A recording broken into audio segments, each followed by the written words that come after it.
Bismillahirrahmanirrahim.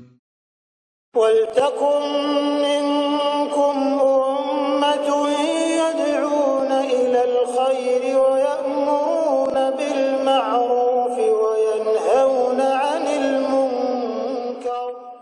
Assalamualaikum warahmatullahi wabarakatuh. Kita akan saling mengaitkan hadis ini karena masih dalam perkara wudu. Jadi wa masa bi ra'si wahidah. Ini hadis yang paling sulit tentang ini, mengusap kepala itu adalah wahidah, sekali. Ya.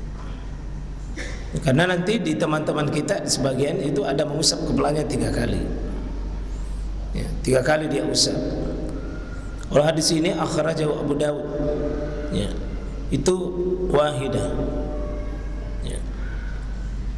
Dan caranya di sini, ya, di sini sebutkan bahwa Abdullah ibni Yazid ibni Asim, cara untuk mengusap itu adalah, ya, fa'aqbala biyadaihi wa adbara, dari depan, ya, fa'aqbal dari depan ke belakang.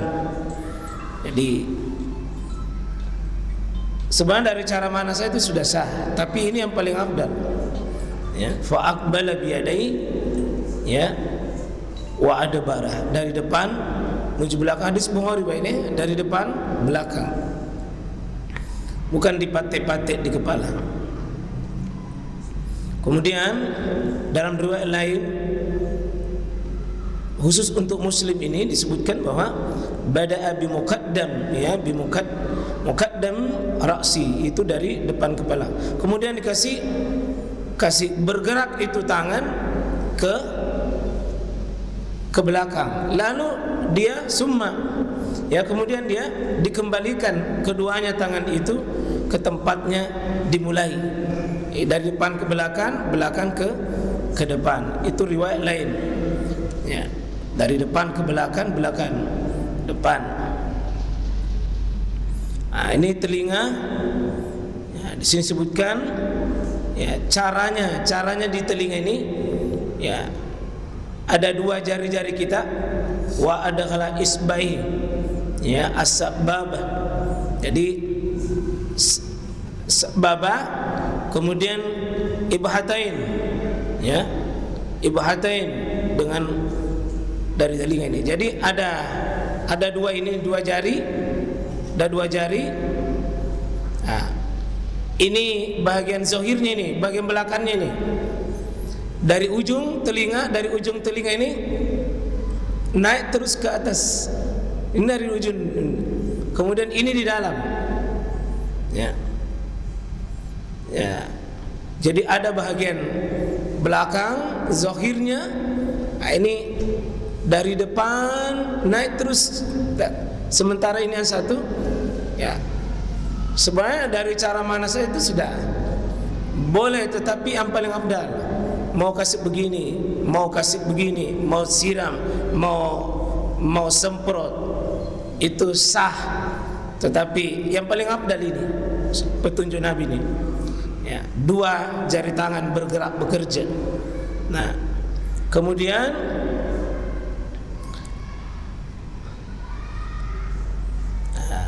hidung, ini tersendiri kalau tulis. Ya. Kenapa kita bersihkan hidung? Karena ada hikmah. Fa inna syaitan yabitu ala khayshumi. Ya. Syaitan bermalam di lubang hidung kita. Ya, ada 5 tempat syaitan bermalam di bagian tubuh kita, salah satunya itu di bagian hidung. Ya. Itu bagian hidung. Yang bagian ini juga apa, ya? Syaitan paling suka di sini. Nah, itu tidak boleh, saya ulangi, tidak boleh laki-laki maupun perempuan, tangan kiri atau tangan kanan jangan panjang. Ciri-ciri orang yang suka kesetanan ini, panjang tangannya, panjang kuku-kukunya. Ya. Minta tolong Pak diperiksa betul kita punya tangan. Ya, kalau dulu kita punya guru napukul betul kalau panjang ini. Ya. Jangan pelihara setan di sini. di bagian kuku itu. Ya, ada khayshumi, ada juga setan bermalam di bagian hidung kita, ada di bagian kepala kita, ada di bagian darah kita, ada di bagian kotoran-kotoran. Ya. Ya.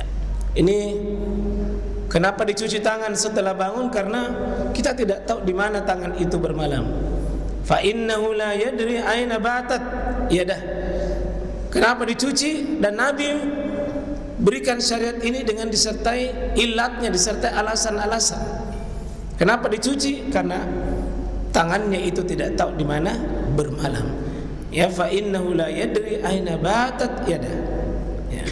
Nah, kita masuk di pembahasan ini, menyempurnakan wudu.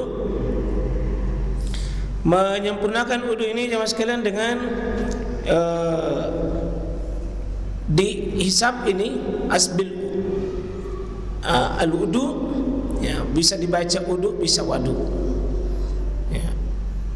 Disempurnakan itu dengan wahallil bainal asabi.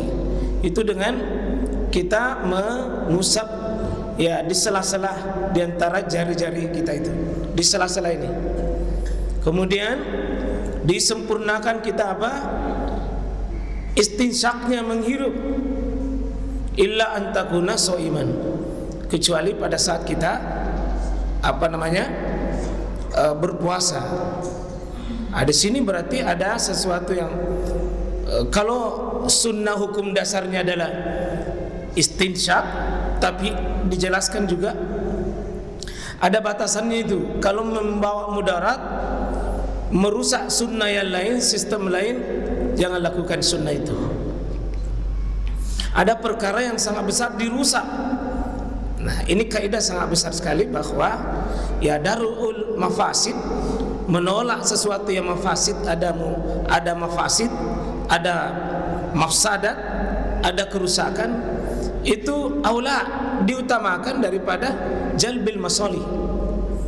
Ini kaidah bisa menjawab 1000 masalah. Kalau kita ketemu dua hal yang mesti tidak bisa sejalan, Pak. Dari hadis ini kita pakai bahwa ada sebuah kaidah namanya darul mafasid, menolak mudarat kalau ada, dan ada jalbil masali, ada masali, manfaat di dalamnya. Tapi kalau bertentangan dengan ada kerusakan, dimenangkan itu, jangan bikin kerusakan meskipun ada maslahat.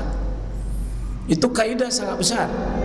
Jika ketemu maslahat dan mafsadat, mafsadatnya dimenangkan. Jangan bikin rusak meskipun ada manfaat. Seperti ini, ya. Menghirup air sunnah, tapi kalau saya berpuasa merusak puasa saya, maka jangan terlalu, karena bisa masuk air ke dalam.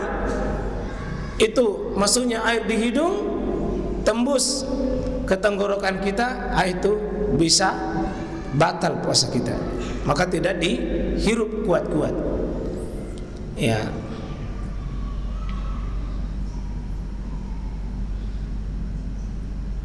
Ya. Ini kita masuk di selai jenggot. Wan Utsman radhiyallahu anna Nabi sallallahu alaihi wasallam kana, Nabi itu Nabi melakukan, bukan Nabi menyuruh, tapi ini hadis fi'li. Yuhallil lihyatah. Jadi di sela-sela itu apa namanya? Jenggotnya Nabi SAW. Kenapa?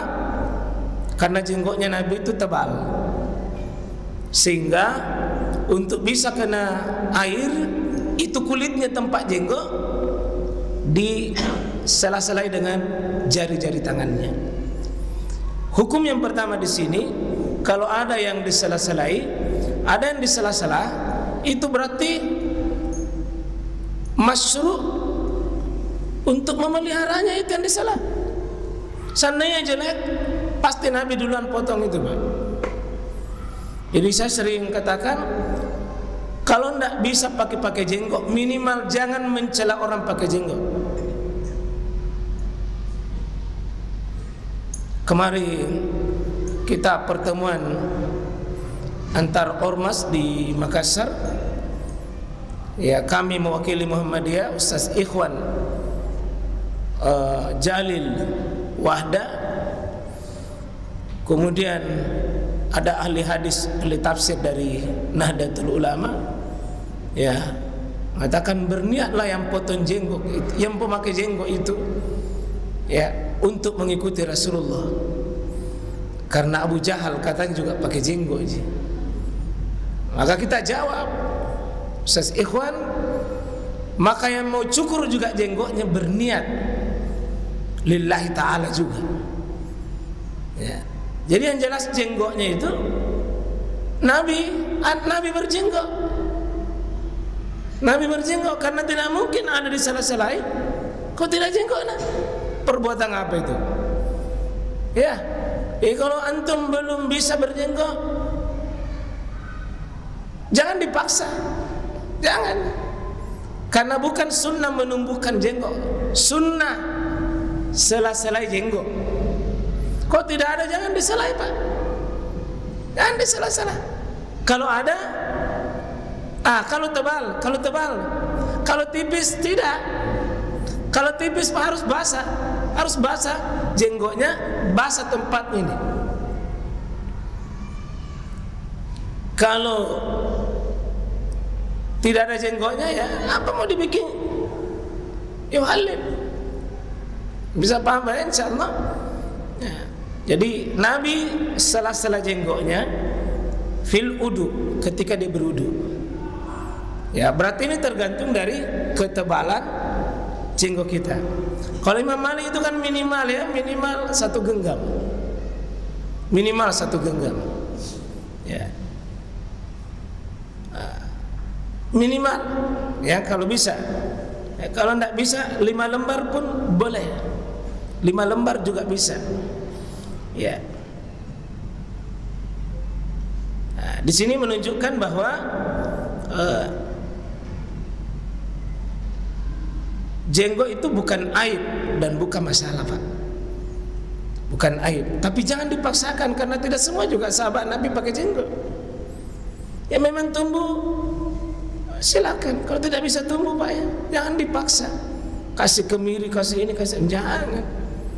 Kalau tumbuh, bersyukurlah dengan tidak dicukur habis. Bersyukurlah dengan tidak disyukur habis. Jangan dihabiskan. Nah, begitu juga nanti kalau bapak-bapak buka di kitab Tarji Muhammadiyah, jelas sekali ada di situ. Di Al-Bahsul Masail juga, kitabnya Enu juga ada di situ juga. Jadi bagaimana caranya kalau ada yang mencela itu? Ya cuma nanti hukumnya ada yang mewajibkan, ada yang sunnahkan, tapi tidak ada yang mencela itu sepanjang sejarah.